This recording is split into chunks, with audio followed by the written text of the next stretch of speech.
Current लागेको छ उहाँलाई। ल हेर्नुहोस् त, करेन्ट लागेको व्यक्तिलाई हामीले पहिला सुरुमा यो तारलाई हटाइदिनु पर्यो, स्विचलाई अफ गर्नु पर्यो यहाँनिर है।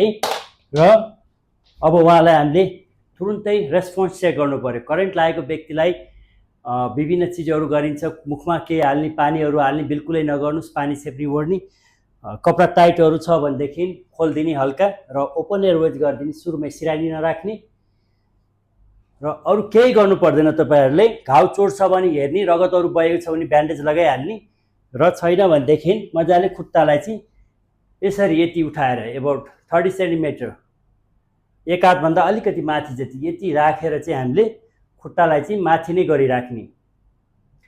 र यो गर्दाखेरिमा उहाँलाई होस आयो भने ठिक छ, खुट्टा तल राखिदिने, आएन भने अस्पताल लाँदासम्म खुट्टा माथि नै गरेर लाने।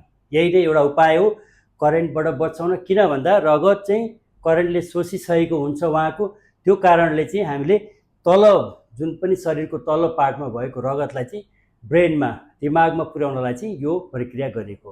र यो गर्नाले के त हामीले सहज तरिकाले अस्पतालसम्म जिउँदो पुर्याउन सक्छौँ।